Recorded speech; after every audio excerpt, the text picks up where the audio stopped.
नमस्कार मंडळी, श्री स्वामी समर्थ. मंडळी, अक्षय तृतीया म्हटलं की आपल्या डोळ्यासमोर येतं ते म्हणजे लखलखतं सोनं. पण आजच्या काळात सोन्याचे भाव गगनाला भिडले आहेत. जर तुम्हाला सोनं खरेदी करणं शक्य नसेल तर मुळीच काळजी करू नका. आजच्या व्हिडिओमध्ये मी तुम्हाला अशा काही वस्तू सांगणार आहे ज्या सोन्यापेक्षाही मौल्यवान मानल्या जातात. या वस्तू घरी आणल्याने माता लक्ष्मीची अखंड कृपा तुमच्यावर राही. चला तर मग जाणून घेऊया त्या वस्तू कोणत्या आहेत. 1. कापूस. मंडळी, तुमचं बजेट अगदीच कमी असेल तर या दिवशी कापूस नक्की खरेदी करा.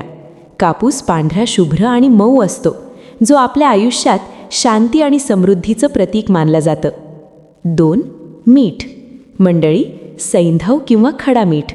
मंडळी, मिठाची उत्पत्ती समुद्र मंथनातून झाली आहे, अगदी माता लक्ष्मीसारखीच.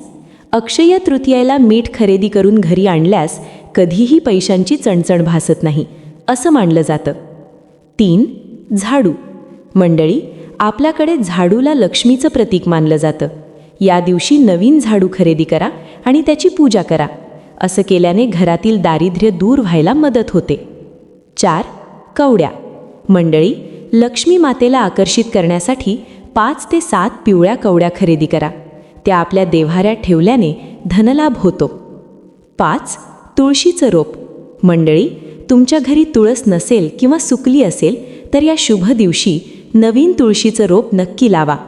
तुळस ही साक्षात लक्ष्मीचं स्वरूप आहे, त्यामुळे घरात प्रसन्नता राहते. 6. मातीचं भांडं किंवा माठ. मंडळी, उन्हाळ्याचे दिवस आहेत आणि अक्षय तृतीयेला मातीचं भांडं किंवा माठ खरेदी करणं अत्यंत शुभ असतं. यामुळे कुटुंबात शीतलता आणि समृद्धी येते. 7. पिवळी मोहरी. मंडळी, पिवळी मोहरी खरेदी करणं हे सोन्यापेक्षाही मौल्यवान समजलं जातं. यामुळे घरातील नकारात्मक ऊर्जा नष्ट होते आणि कामातले अडथळे दूर होतात. देवघरासाठी विशेष वस्तू खरेदी करू शकता.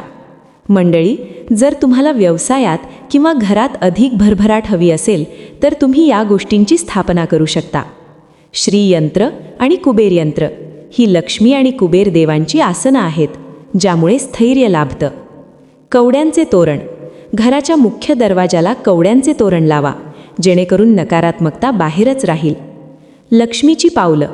धातूची लक्ष्मीची पावलं मुख्य दरवाजावर लावल्याने घरात ऐश्वर्य टिकून राहतं. कासव.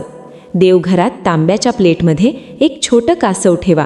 हे तुम्हाला संकटांशी लढण्याची ताकद देतं. शेवटी एकच लक्षात ठेवा, सोनं खरेदी करणं महत्त्वाचं नाही, तर तुमची श्रद्धा महत्त्वाची आहे. तुमच्या बजेटनुसार यापैकी कोणतीही एक वस्तू तुम्ही घरी आणू शकता. माता लक्ष्मीचा आशीर्वाद तुम्हा सर्वांवर सदैव राहो. तुम्हाला ही माहिती कशी वाटली? कमेंट्समध्ये नक्की सांगा आणि अशाच माहितीपूर्ण व्हिडिओसाठी चॅनलला सबस्क्राईब करायला विसरू नका. धन्यवाद. श्री स्वामी समर्थ.